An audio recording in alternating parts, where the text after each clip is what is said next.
இன்றைக்கான மினி விலாகில் சூப்பரான வெண்டைக்காய் பொரியல் பிசுபிசுப்பு இல்லாமல் குழக்குழப்பு இல்லாமல் செய்யலாம் வாங்க. செம்ம டேஸ்ட்டாக இருக்கும். ஸோ அதுக்கு ஃபஸ்ட்டு ஒரு கடாய் வச்சுட்டு ஒரு 4 டீஸ்பூன் எண்ணெய் ஊற்றிக்கோங்க. ஒரு அரை டீஸ்பூன் கடுகு, அரை டீஸ்பூன் உளுத்தம்பருப்பு சேர்த்துட்டு கருவேப்பிலை கொஞ்சமாக சேர்த்துட்டு வெங்காயம் ஒரே ஒரு வெங்காயம் நல்லா பொன்னிறமாகிற வரைக்கும் வதக்கி விட்டுருங்க. அடுத்தது தக்காளி வந்துட்டு அதே மாதிரி நல்லா கொஞ்சம் ஸ்மாஷ் ஆகிற வரைக்கும் வதக்கி விட்டுட்டு வெண்டைக்காவை கட் பண்ணி வச்சுருக்கேன், அதையும் சேர்த்துக்கலாம். சேர்த்துட்டு இப்போ நல்லா வந்துட்டு வதக்கி விட்டுருங்க. வதக்கி விட்டுட்டு கொஞ்சமாக எண்ணெய் ஊற்றி வதக்கி விடுங்க. அப்போ அந்த பிசுபிசுப்பு தன்மை இருக்காது. நல்லா வதக்கிட்ட பிறகு கொஞ்சமாக மிளகாத்தூள், மஞ்சத்தூள், உப்பு சேர்த்துட்டு நான் இன்றைக்கி கொஞ்சம் கரம் மசாலா சேர்த்துருக்கேன், டேஸ்ட்டு கொஞ்சம் தூக்கலாக இருக்கணுன்றதுக்காக.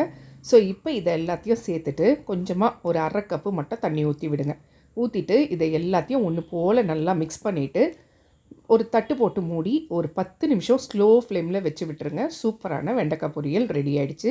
சாம்பார் சாதம், கீரை, தயிர் சாதத்துக்கெலாம் செம்ம சூப்பர்.